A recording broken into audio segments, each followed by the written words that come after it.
সন্ধ্যাবেলায় নন্দদার চায়ের দোকানে আড্ডাটা খুব জমে উঠেছে।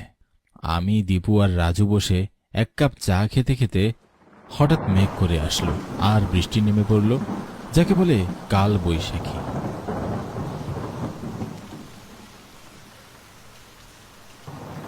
এরই মধ্যে দেখলাম যতন খুড়ো এসে বসলো।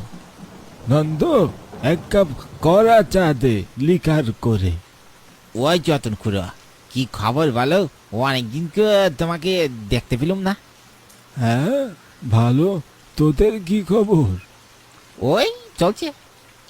যতন খুড়ো, এই ঝড় বৃষ্টির রাতে একটা ভূতের গল্প হলে মন্দ হয় না। একটা আমাদের ভূতের গল্প বলো না। হ্যাঁ যতন গুরু, একটা গল্প শোনাও না দেখি।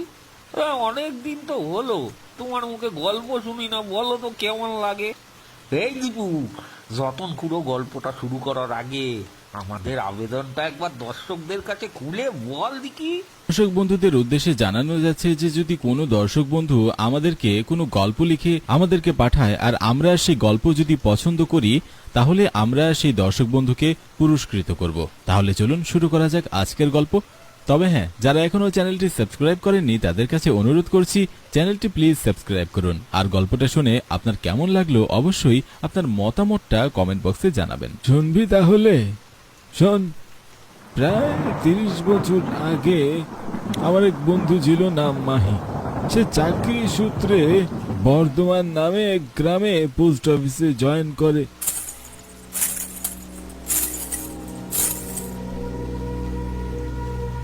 কিচ্ছু নেই, অথচ একটু আগেও সে দেখেছে স্পষ্ট। চোখের ভুল বলে উড়িয়ে দিতে পারে না। সুন্দর চুরি পরা দুখানি হাত কে যেন ঠিক তার টেবিলের উপর রাখল।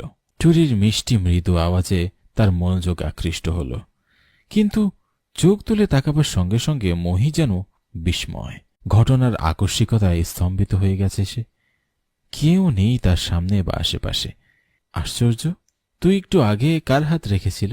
তার মনে পড়ে বাড়ি সে যখন ভাড়া নেওয়ার জন্য উদ্গ্রীব হয়ে উঠেছে, রাধানাথবাবু তখন বারবার করে মহিকে বলেছিল, ও বাড়ি ভাড়া নেবেন না মহি বাবু, অনেক দিন থেকে এই বাড়িটা খালি পড়ে আছে। কেন বলুন তো? বাড়ি তো দেখলাম চমৎকার। হ্যাঁ, বাড়িটা দেখতে চমৎকার, অবশ্যই কোনো সন্দেহ নেই। তবে মানে বাড়িটা সম্পর্কে নানা রকমের কথা শোনা যায়।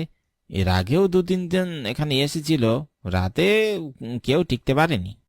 আচ্ছা আচ্ছা, কিন্তু ব্যাপারটা কি বলতে পারেন? ভূতের উপদ্রব আছে নাকি?